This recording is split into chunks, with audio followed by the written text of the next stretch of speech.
Hello student, आज हम chapter 2 में यानी what is democracy Y democracy में आज हम जो आगे पढ़ने का काम करेंगे वो है फीचर्स ऑफ डेमोक्रेसी, यानी लोकतंत्र के क्या क्या विशेषताएं हैं या यूं कहें तो क्या खूबियां हैं, और इस खूबियों को इस विशेषताओं को हम लोग पढ़ने का काम करते हैं।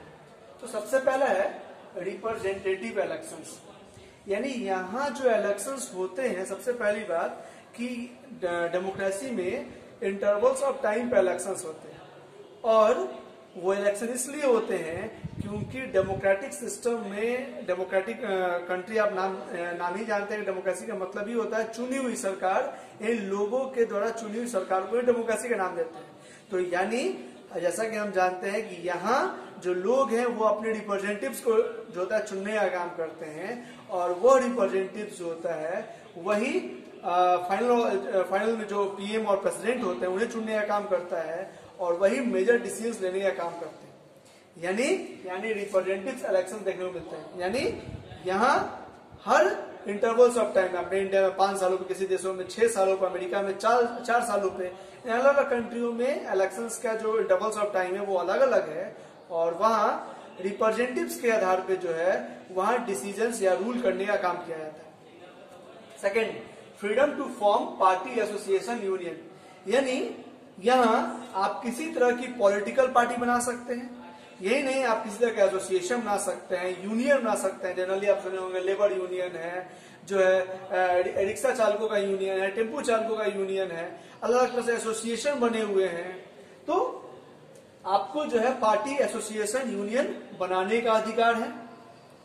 तीसरा, फ्रीडम ऑफ स्पीच, अपनी बातें रखने का अधिकार है कि आप जो है किसी तरह की बातें रख सकते हैं।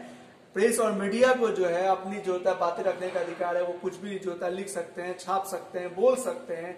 आप भी जो है स्वतंत्र होकर अपनी बातें कह सकते हैं। वो हो सकता है वो बातें जो है सरकार के पक्ष में हो या सरकार के विपक्ष में हो, फिर भी आपको ये अधिकार दिए गए हैं कि आप जो है एक अपनी बातें रख सकते हैं, और वो भी एक कहा जाए कि लिमिटेशन में। लिमिटेशन का मतलब जो होता है अभद्र बातें नहीं, जो बातें एक सिस्टमैटिक है, जेन्युइन बातें हैं, उन बातों को रखने का आप काम करेंगे, जिसे फ्रीडम ऑफ स्पीच का नाम दिया गया। चौथा, राइट टू वोट, यहाँ सभी एडल्ट पर्सन को वोट डालने का अधिकार है। यानी एडल्ट्स का एज अलग अलग कंट्रियों में अलग अलग है। अगर हम अपने देश की बात करें तो 18 साल है, किसी देश में 20 साल है, तो किसी देश में 21 साल है, तो किसी देश में 24 साल है। वो अलग अलग कंट्रियों पे अलग अलग है। तो हम अपने कंट्री की बात करते हैं, हमारे यहाँ 18 साल या 18 साल की उम्र से ज्यादा कोई भी है, चाहे वो पुरुष हो, महिला हो, किसी भी मतलब कास्ट से बिलोंग करता हो, रिलीजन से बिलोंग करता हो, किसी भी मतलब प्रोफाइल से बिलोंग करता हो, अमीर या गरीब हो, उन सभी को वोट डालने का अधिकार है। यही नहीं, इन सब के अलावा जो है अगर वो जो वोट डाल रहा है उसके वोट का वैल्यू भी इक्वल है। यानी यहाँ एक बहुत ही बड़ा पावरफुल जो मिनिस्टर है, जो होता है बिजनेसमैन है, एक बहुत रिचेस्ट आदमी, उसके वोट का वैल्यू भी इक्वल होगा। वही होगा जो एक गरीब, बेरोजगार जो होता है महिला, उनके वोट का जो वैल्यू होगा वही उनके वोट, यानी सभी के वोट का जो वैल्यू होगा वो एक बराबर, 1 वोट 1 पर्सन 1 वोट 1 वैल्यू, इस डेमोक्रेटिक कंट्रियों में देखने को मिलते हैं। अगला, रेस्पेक्ट द इंडिविजुअल राइट, यहाँ जो है प्रत्येक व्यक्तियों का सम्मान किया जाता है कि हर व्यक्ति को जो राइट्स दिए गए, जिसे हम फंडामेंटल राइट्स का नाम देते हैं, जैसे राइट टू फ्रीडम हुआ, राइट टू स्पीच हुआ, राइट टू इक्वलिटी होता है, इन जैसे अधिकार जो दिए गए हैं उन सभी राइट्स को जो है सम्मान किया जाता है। यही नहीं, जो होता है हर व्यक्ति का जो है इस डेमोक्रेटिक कंट्री में रेस्पेक्ट किया जाता है।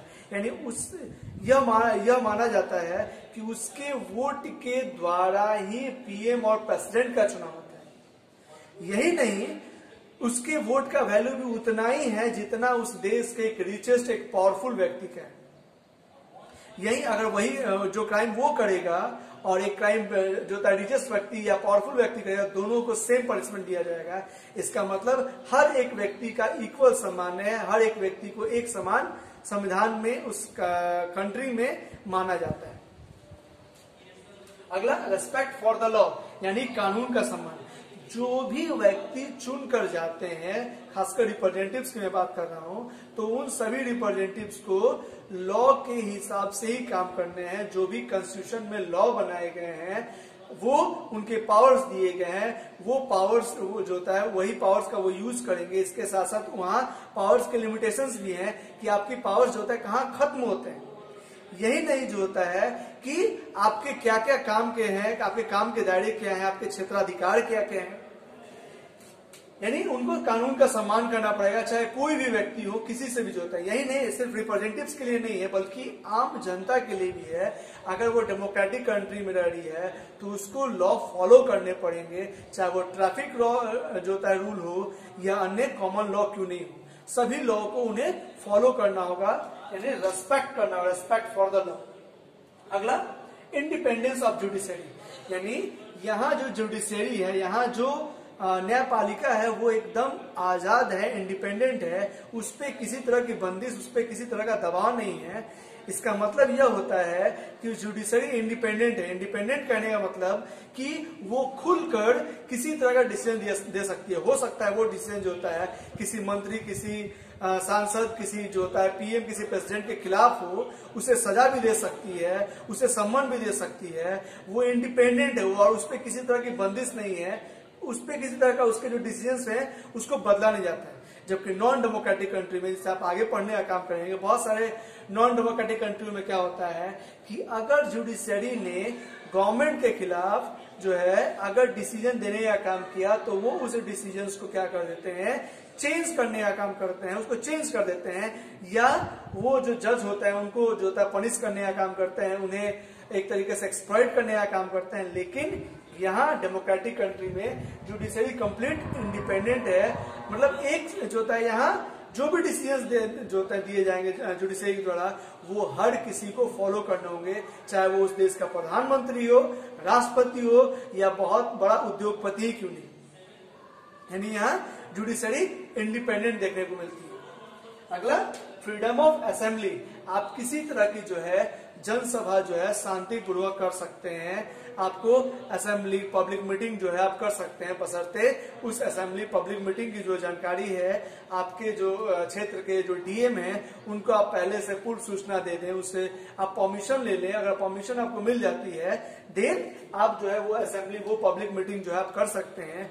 ये भी आपको करने का अधिकार है। यहाँ तक कि आप धरना प्रदर्शन भी कर सकते हैं, वो सरकार के खिलाफ भी कर सकते हैं कि अगर किसी तरह का, जैसे आपने जो सुना होगा, बहुत सारे जो है लोगों ने अपने डिमांड्स के लिए जो है या सरकार की जो गलतियां हैं या खामियां हैं उसको उठाने के लिए, उसको बताने के लिए उन्होंने विरोध प्रदर्शन किया। वो आप विरोध प्रदर्शन करने का काम, असेंबली करने का काम, मीटिंग्स बुलाने का काम जो होता है, ये आपको यहाँ फ्रीडम है, यानी आपको यहाँ आजादी है। जबकि आप नॉन डेमोक्रेटिक कंट्री में सबसे पहली बात आप पब्लिक मीटिंग जो होता है कर सकते हैं। लेकिन अगर कहीं पब्लिक मीटिंग जो है सरकार के खिलाफ हो रही है जो है, या धरना प्रदर्शन कोई है जो है, मूवमेंट कोई है, वो अगर गवर्नमेंट के खिलाफ है तो वो आपको करने नहीं देंगे, वो आपको वहां बैन है। जबकि यहाँ नॉन डेमोक्रेटिक कंट्री में यहाँ किसी तरह की पाबंदियां नहीं लगाई गई। आपने फीचर्स ऑफ डेमोक्रेसी में बहुत सारी बातों को जानने का काम किया, समझने का काम किया। अब जो हम अगला टॉपिक पढ़ेंगे वो है major decisions elected by leaders. तो हम उसे अगले क्लास में पढ़ने का काम करेंगे।